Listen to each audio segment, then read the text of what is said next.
Baik, bismillahirrahmanirrahim. Assalamualaikum warahmatullahi wabarakatuh, Pak. Waalaikumsalam Pak. Dok. Selamat pagi ya, Pak. Perkenalkan saya Dr. Imam dan bertugas di klinik pada hari ini.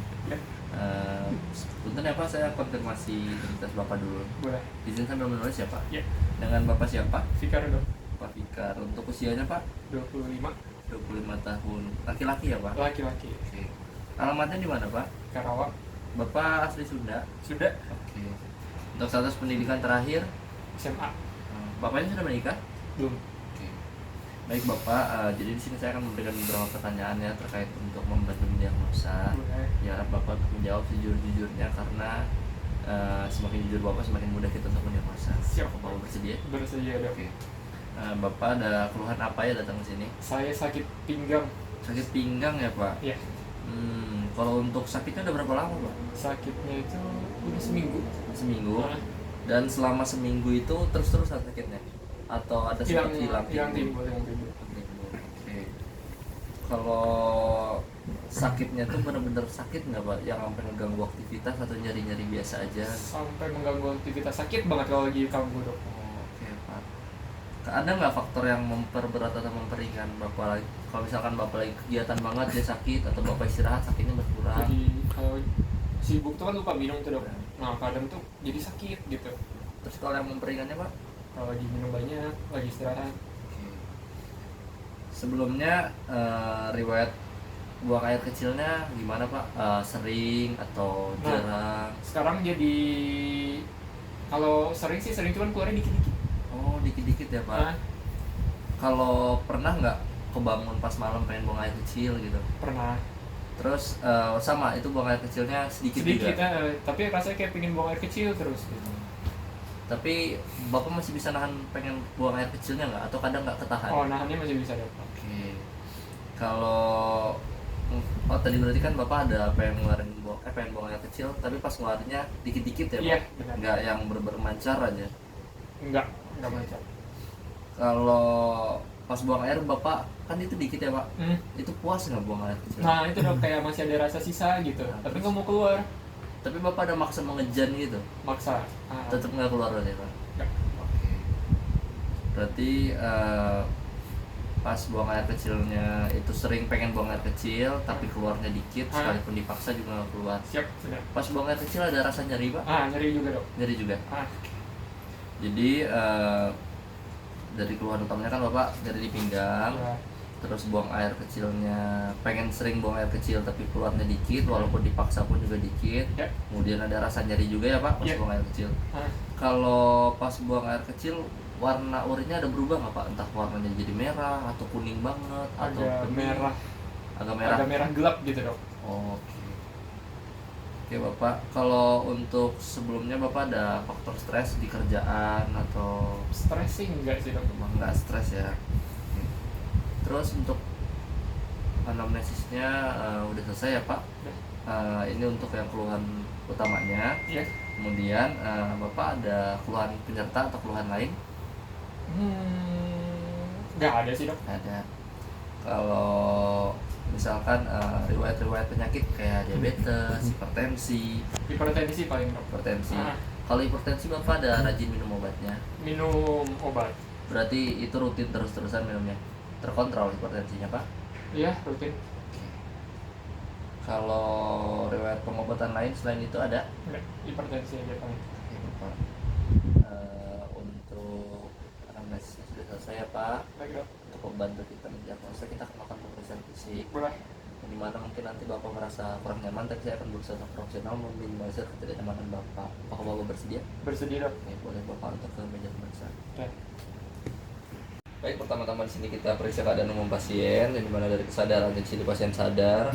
Untuk kesan sakitnya terlihat pasien menahan rasa nyeri karena seperti keluhan pasien-pasien mengeluhkan ada nyerinya di bagian pinggang. Kemudian untuk penampilan umumnya pasien tampak rapi.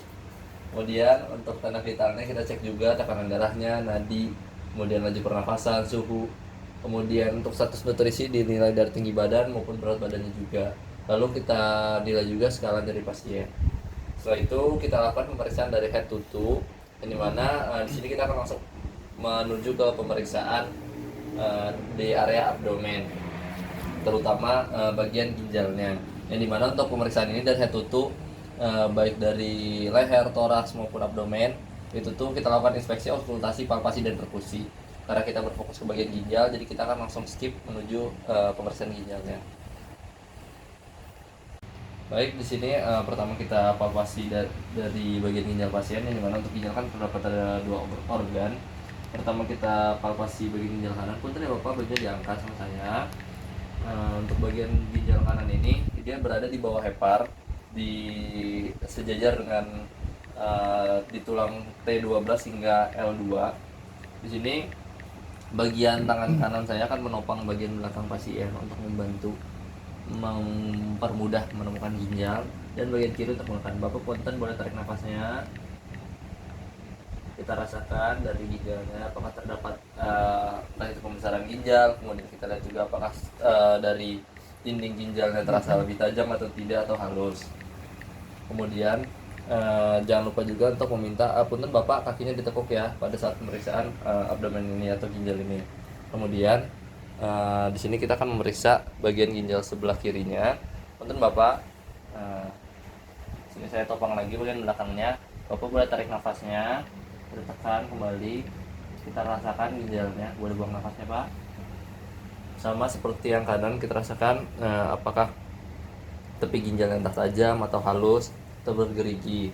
Untuk ginjal di bagian kiri ini dia letaknya kalau yang kanan itu di L1 sampai L3, kalau yang kiri ini di T12 hingga L2. Selanjutnya kita akan melakukan pemeriksaan perkusi. Baik, di sini kita akan melakukan pemeriksaan perkusi ginjal. Pertama kita minta pasien untuk duduk dengan tegap. Kemudian punten ya Bapak, bajunya boleh bantu diangkat sampai batas yang ditentukan.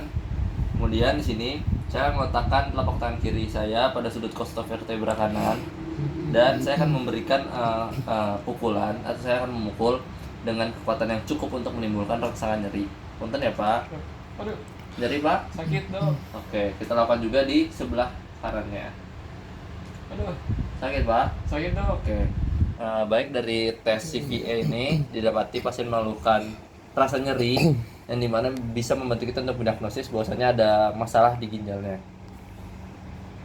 Baik, di sini pertama kita inspeksi dari penis pasien. Di sini kita lihat apakah masih ada prepotium atau kulup. Jika masih ada, kita lakukan retraksi ke belakang sehingga glans penis terlihat dengan jelas. Biasanya smegma akan terlihat setelah si prepotiumnya dibuka. Kemudian pada gland penis dinilai juga ada tidaknya tubuh, kemudian kita lihat juga apakah ada ulkus, kemudian apakah ada luka, nodul, dan tanda-tanda inflamasi. Setelah itu kita lihat juga tidak hanya pada penis, pada skrotum pasien juga kita lihat ada tidaknya massa atau pembesaran.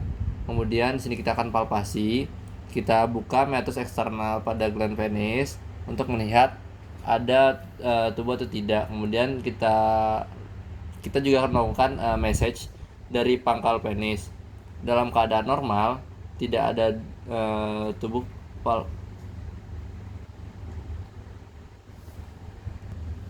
Di sini pada palpasi kita akan buka meatus eksternus pada gland penis untuk melihat ada duh tubuh atau tidak. Kemudian kita perlu juga melakukan massage dari pangkal penis.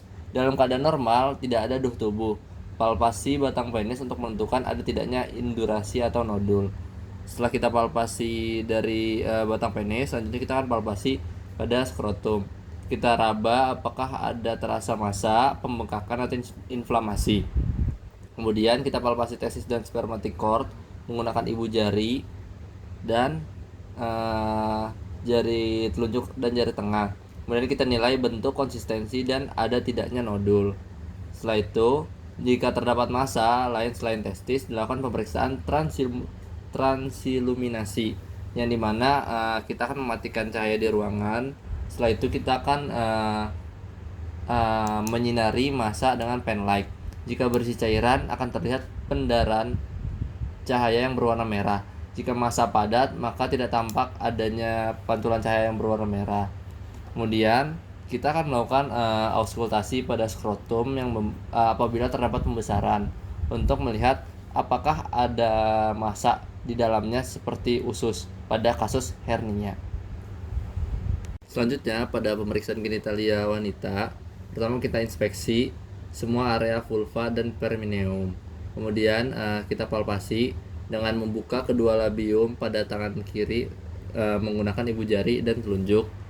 Kemudian kita palpasi dengan tangan kanan menggunakan ibu jari dan jari telunjuk untuk menilai kelenjar Bartolini. Kemudian setelah dipalpasi kelenjar Bartolininya, kita juga melakukan rectal examination, yang dimana untuk rectal examination ini akan dilakukan untuk menilai ada tidaknya pembesaran kelenjar prostat. Untuk pemeriksaan rectal examination ini dilakukan pada sistem RPS, jadi kita skip. Alhamdulillah untuk pemeriksaan pada hari ini sudah selesai. Sekian dari saya. Wassalamualaikum warahmatullahi wabarakatuh.